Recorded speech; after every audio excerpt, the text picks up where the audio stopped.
प्यारे बच्चों, अस्सलाम अलैकुम। उम्मीद है कि आप खुश हो। आज का हमारा मौजू है उर्दू में गेहूं का दाना। पहले मैं इसको बुलंद आवाज़ में पढ़ूंगी, तुम अच्छी तरह से इसकी तरफ ध्यान दो। एक बार कुछ बच्चे खेल रहे थे। करीब ही ज़मीन में एक दरार थी। बच्चे खेलते खेलते वहां पहुंच गए। क्या देखते हैं कि वहां एक अंडा पड़ा हुआ है। जब उन्होंने गौर से देखा तो मालूम हुआ कि वो अंडा नहीं है बल्कि गेहूं का दाना है, क्योंकि इसमें गेहूं के दाने की तरह एक गहरी लकीर थी। अभी बच्चे बहस कर रहे थे कि एक मुसाफिर वहां पहुंचा। मुसाफिर भी ऐसी अजीब गरीब चीज़ देखकर हैरान रह गया। उसने बच्चों को पैसे देकर उसे मोल लिया। मुसाफिर उससे शहर में ले गया। वहां पहुंचकर उसने इससे वहां के राजा के हाथ भेज दिया।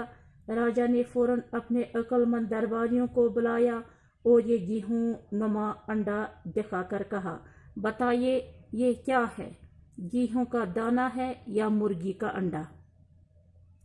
तमाम दरबारियों ने उसे गौर से देखा। किसी की समझ में कुछ न आया। चनाचे गेहूं का दाना पास ही एक खिड़की में रख दिया गया। जरा सी देर में एक चील आई और उसने उससे छेद कर दिया। दरबारियों ने गौर से देखा तो मालूम हुआ कि वो सचमुच गेहूं का दाना था। ये देखकर सब लोग हैरान रह गए कि ये कैसा गेहूं का दाना है।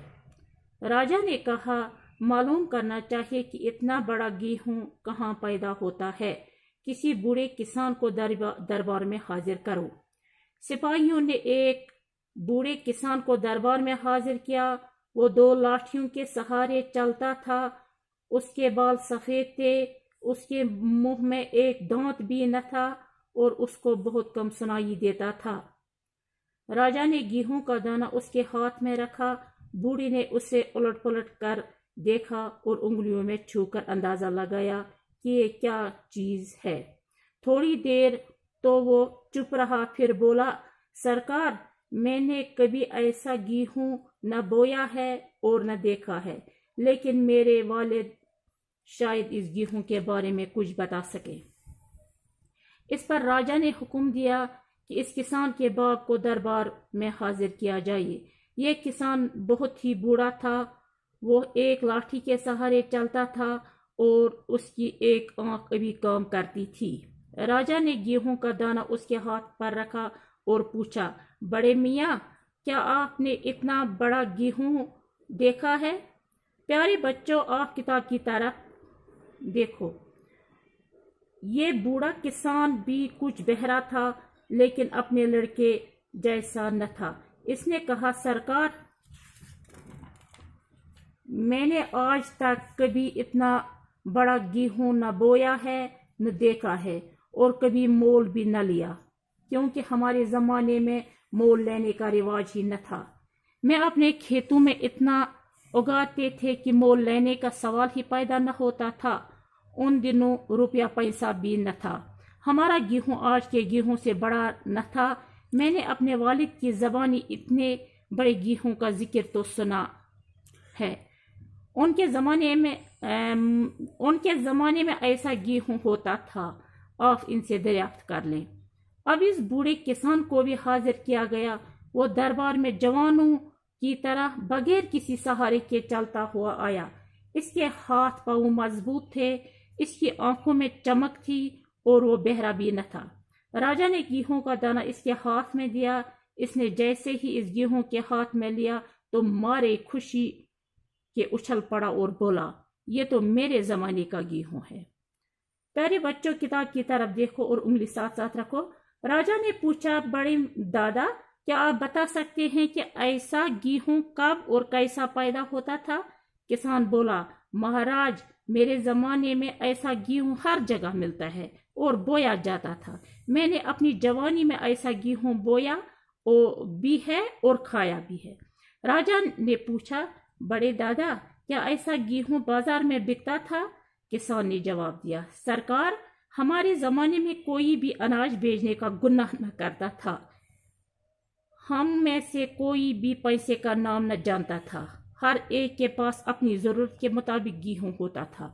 ये सुनकर राजा ने फिर पूछा, बड़े मियाँ, ये बताइए कि ऐसा गेहूं आप किस जमाने में बोते थे और आपके खेत कहाँ थे? इस पर बूढ़े दादा ने कहा, हमारे खेत इतने बड़े थे जितनी खुदा की जमीन। जहां जहां मैं हल जोतता था वो मेरा खेत था। उस जमाने में कोई न कहता था कि यह जमीन मेरी है। इंसान अपने हाथों से काम किए बगैर किसी चीज को अपना नहीं कहता था। राजा ने कुछ सोचा और फिर कहा, बड़े दादा, मगर हम इस जमाने में इतना बड़ा गेहूं क्यों नहीं पैदा कर सकते?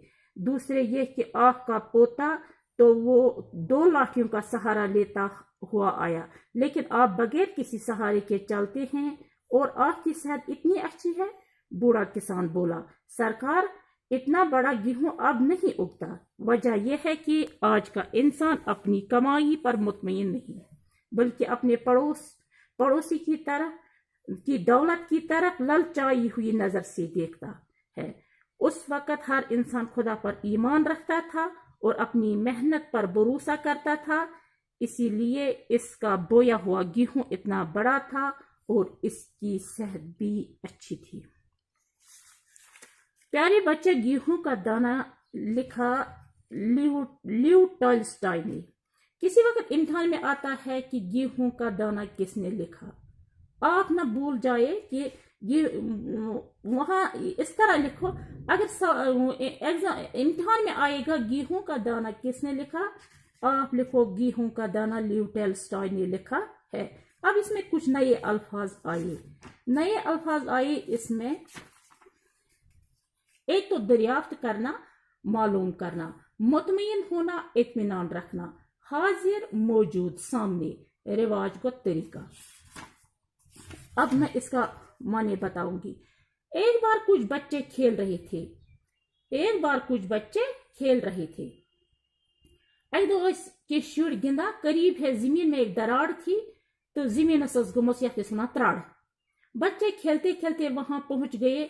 शुर गिंदा वातान वत जमीन एक गुमस बड़ त्रड़ जमीन। क्या देखते हैं कि वहां एक अंडा पड़ा था, अत ठूल पेमुत। जब उन्होंने गौर से देखा तो मालूम हुआ कि वो अंडा नहीं बल्कि गेहूं का दाना था। ये शुर नजदीक वो इमा वुचुक, अत वुचुक ये ठूल कि अत वुचुक ये कनक फूल। गेहूं गो कनक, अत वुचुक ये कनक फूल, मगर ठूलस योतन बोड़, क्योंकि इसमें गेहूं के दाने की तरह एक गहरी लकीर थी। ये कनक फलिस सो रुख हिश मज, अथ पठन रुख मज। अभी बच्चे बहस कर रहे थे कि मुसाफिर वहां पहुंचा। वो शुर बहस करा, डिस्कस करा अत पे अपर हसा मुसाफिर वो सफर करने वाला सफर कर अपर किन द्रा। मुसाफिर भी ऐसी अजीब गरीब चीज देख कर हैरान रह गया। ये गो हैरान ये बुछ। उसने बच्चों को पैसे देकर उसे मोल लिया। मोल लेना गो मूल्य कीमत में लेना। इम हसा दित की पोस इमन शुरन तो रोटन ये कनक फूल अथस मज तो निवन। मुसाफिर उसे शहर में ले गया। तुलन वातनवन शहरस मज, वातनवन शहर बाजारस मज। वहां पहुंचकर उसने इसे वहां के राजा के हाथ भेज दिया। अतिकिस तम वक्त बादशाह ओस तसिंदिस अथस मज दितन ये।